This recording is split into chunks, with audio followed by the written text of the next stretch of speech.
What's going on, guys? The Dusty Locky here, and welcome to a friendly little series of tutorials on how to train EVs and IVs in Pokemon, and just why they are so important for competitive play.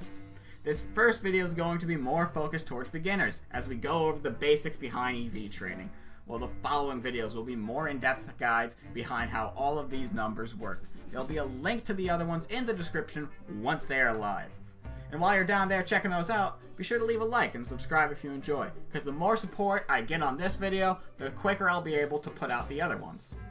Being a strong Pokemon trainer is a lot more than being able to just crunch numbers, but you should have an idea of why these numbers are so important. EV and IV are both abbreviations for effort values and individual values respectively.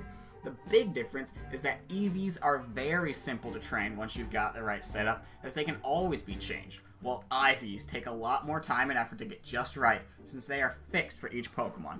And while they do play a huge part in maxing out your Pokemon stats, we're going to go over those in another video.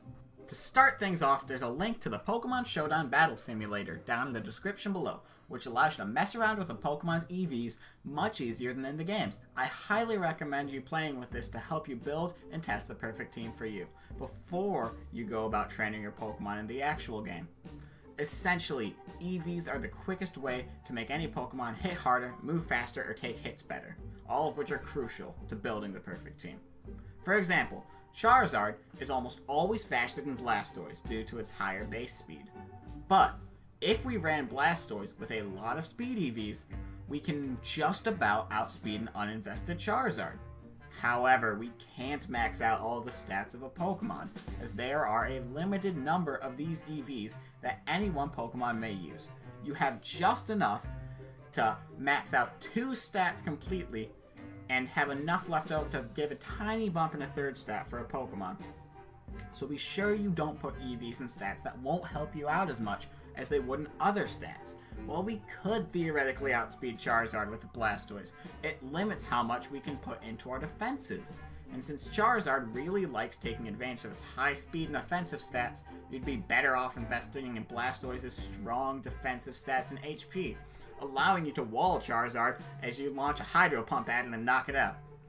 For beginners, it's best to just go ahead and max out the stats that are most important for each member of your team, rather than mess around with getting every single stat pixel perfect. Once you feel very comfortable with the mechanics, and you feel, okay, it's time for me to start getting serious with this, then you start doing stuff besides max EV spreads. The quickest way to do this is through battling wild Pokemon. But first, we gotta do some preparation in order to make sure we train the right stats as quickly as we can. So here are some basic steps. Step number 1, gather the power items. By flying to the Battle Royale Dome on Akala Island and speaking to the lady on the far left of the desk, you can buy the power items. Unfortunately, it's going to cost you a whopping 96 battle points in total. It's very important to get them all before you start training your whole team. Otherwise, you'll get stuck in the middle of training up your team and have to take a break to grind up BP before you can continue. And unless you have a solid battle tree set up, it can take quite some time to grind up all that BP you're going to need for this. Step number 2, finding the right Pokemon to fight. Each Pokemon you face will give you different types and amounts of EVs as you go through your journey. For example, all those young goose you crushed while grinding to take on that first trial actually gave you an attack EV for each one you defeated. So if you need to knock out, say, 7 for the extra level, you will have gained 7 attack EVs.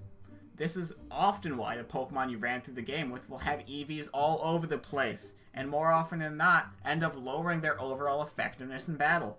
This is why we have to be careful about making sure you battle the right Pokemon when training. Here's a list of some of my favorite spots to do EV training for each stat.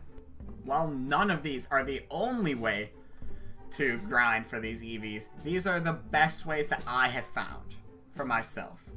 For HP, I fight Grimers in the grass outside of the recycling plant just north of Malley City.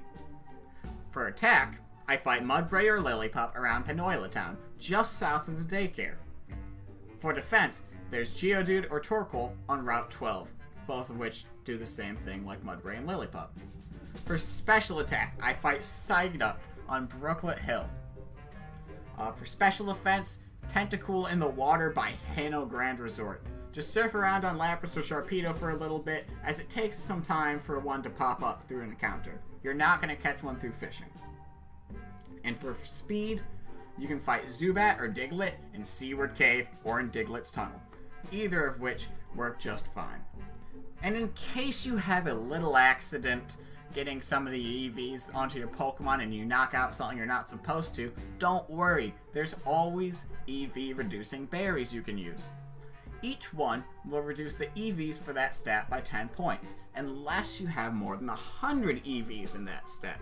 In that case, it will lower it to 100, meaning you will never need to use more than 11 of one type of berry to completely remove the EVs from that stat and get you right back on track. Now that we have our power items and we know where we gotta go, it's time to train. First things first, buy a whole bunch of Adrenaline Orbs, as they're going to be extremely useful for training. Next, we gotta get ourselves a nice little helper with a fairly high level. Usually around 50 or so is preferred. I personally use Lurantis, as he is also very useful for shiny hunts due to his contrary ability, stopping annoying sand attackers from making a miss. But there are many different options if you don't like him. The important thing is that you have someone that can use False Swipe to knock an opponent down to minimum health, and also take out all of their allies. Here is the set I use specifically if you don't want to make your own. False Swipe for knocking opponents down to low HP, Leaf Blade for finishing off allies, Protect to burn turns if it doesn't call an ally, and Defog in case the opponent is raising its own evasiveness rather than lowering yours, making sure every single time you're going to be able to land a hit on these allies. Now, after you begin the battle, the first thing you're going to want to do is use one of your Adrenaline Orbs. By doing this, you greatly increase the call rate for the opposing wild Pokemon. After this, you should use False Swipe on the opposing Pokemon in order to get the call rate as high as possible. Warning, do not use any moves that will put a major status effect on the opposing Pokemon, as it will stop it from calling any more allies. At this point, the EV gain per Pokemon knocked out is increased to near maximum, and unless you have Pokerus, so long as you have your power items on, then you will be knocking out for as much EV gain as you possibly can. And it will only take you 14 knockouts for your Pokemon to max its EVs. So be sure to keep that EXP share turned on. You can double check if a Pokemon has its stat maxed out by going into its summary outside of battle and pressing Y. If the stat's surrounded by little sparklies, then congratulations, you've created a monster.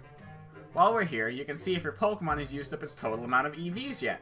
If the graph shows up as blue, then you've used up every EV you can on that Pokemon.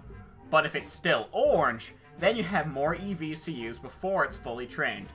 And if all of this is too much effort, just throw it in the Pokepelago with the appropriate drink for 63 sessions. Well, that about covers all the basics for EV training. You have officially taken your first step into the realm of competitive Pokemon. I have a few more videos that really do go into detail about the math behind competitive Pokemon coming soon, and I highly recommend you check those out. But hopefully this was helpful and enjoyable video, and I will see you all later. Bye!